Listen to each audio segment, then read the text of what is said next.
Hey everybody, welcome back to the channel. In today's video, I want to look at how investment fees affect our retirement, how they affect our spending, and how they affect our net worth over time. This was a topic that came up in the live stream that I did actually last night, and I responded to a viewer's question about this very issue, and I actually misspoke. I gave a number that was wrong. I'm going to explain why in this video. But that wrong number made fees look really, really bad. It turns out the number's much, much worse. Yeah. All right, so let's dive in. Here's the deal. We're going to start with this article. Again, I'll leave links below this video.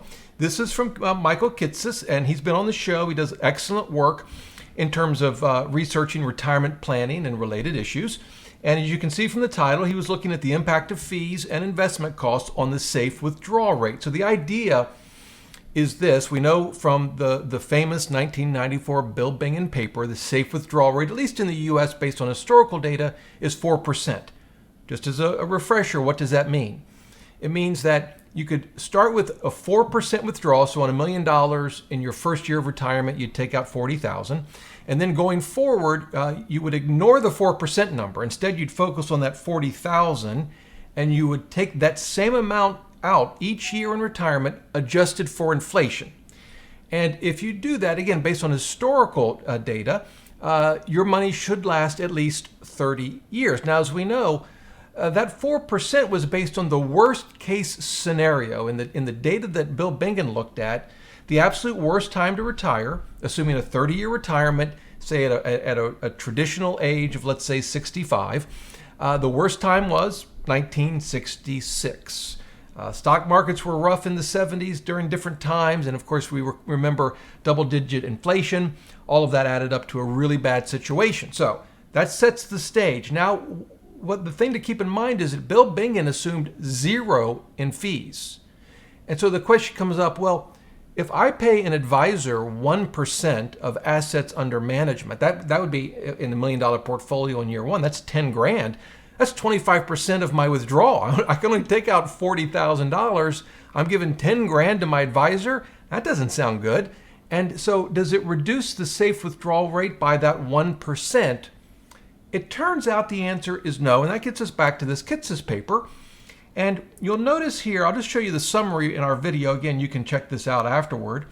But if we assume a 1% expense ratio, he says, a 1% expense ratio might reduce a 4% withdrawal rate, not to 3%, right? 4 minus 1, it seems like it should go to 3%.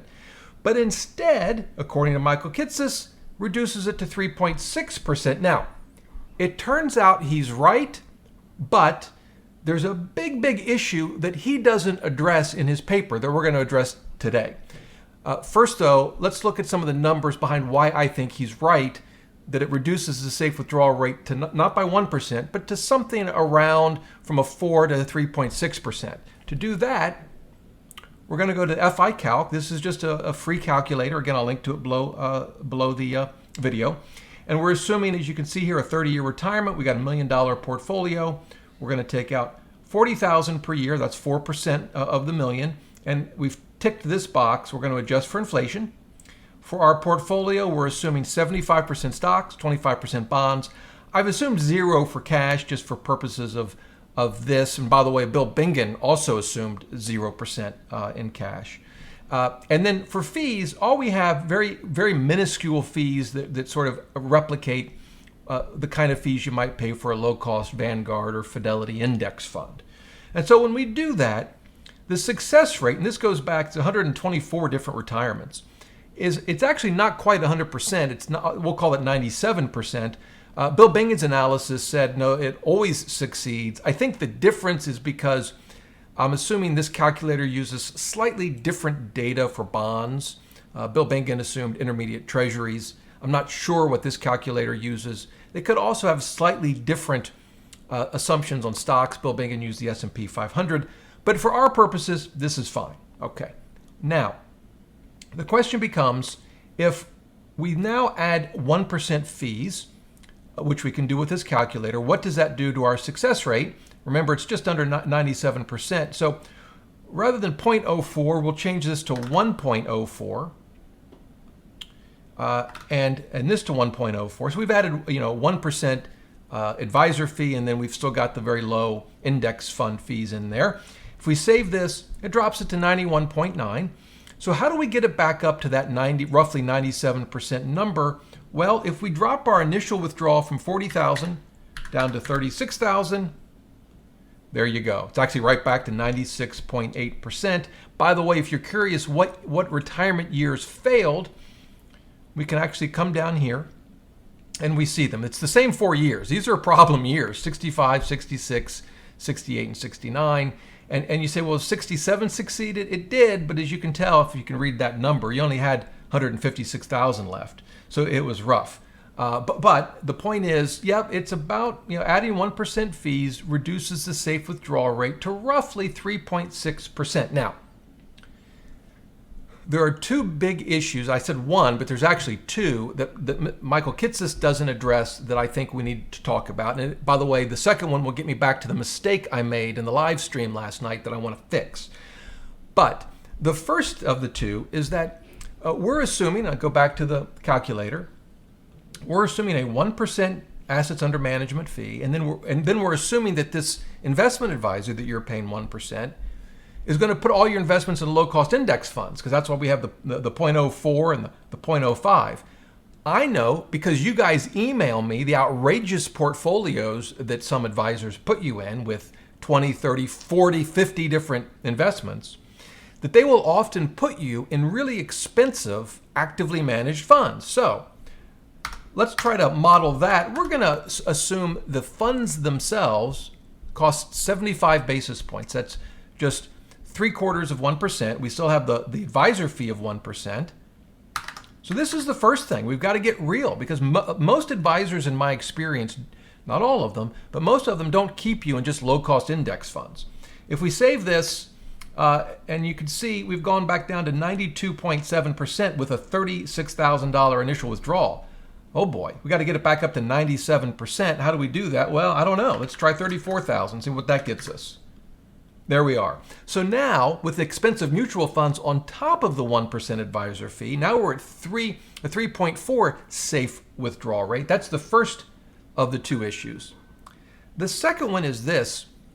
When we think about the safe withdrawal rate, what we're really asking is, based on history, well, what's the most I can take out in year one and then adjust it for inflation for the absolute worst possible time to retire? And as we saw, that's sort of the mid to late 1960s.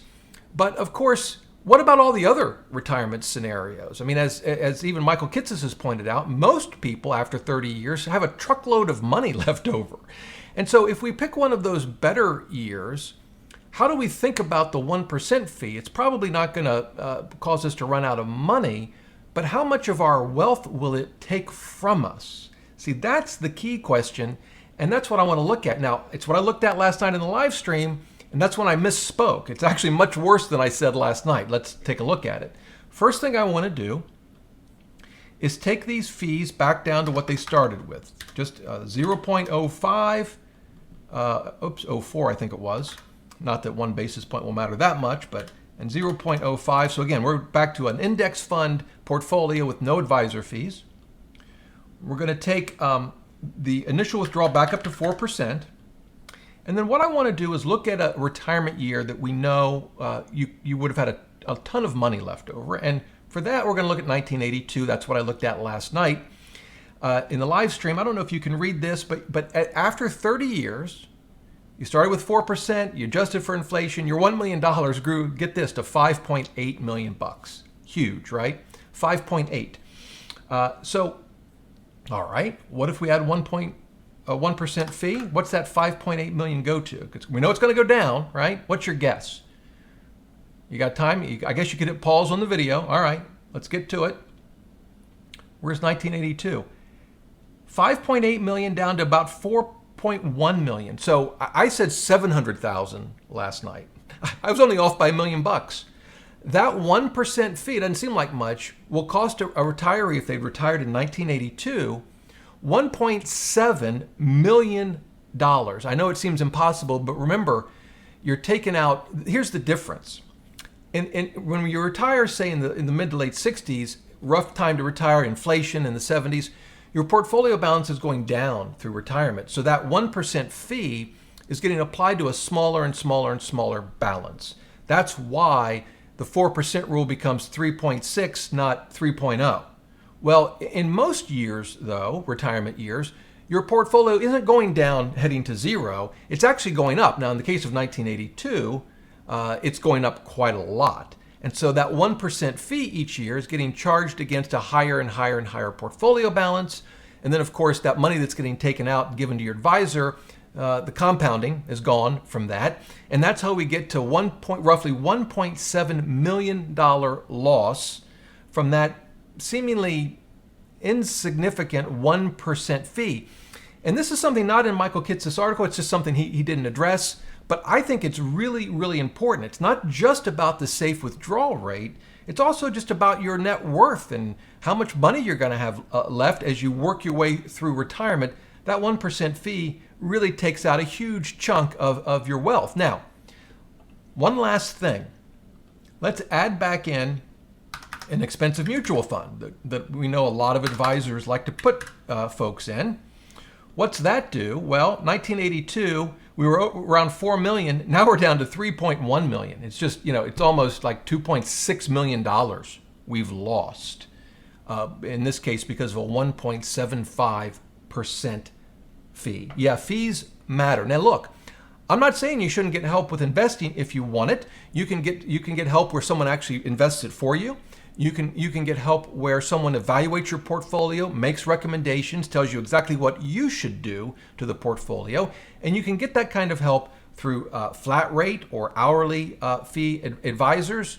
I have a list on my site. I'll leave a link to that below this video. They're not necessarily recommendations, but they are a list of folks for you to at least check out, do your own due diligence, maybe interview them, see what works for you. But the key takeaway here is fees really matter.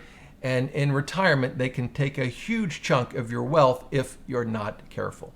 Well, there you go. If you have any questions, leave them in the comments below. Be happy to help you out any way I can. Until next time, remember, the best thing money can buy is financial freedom.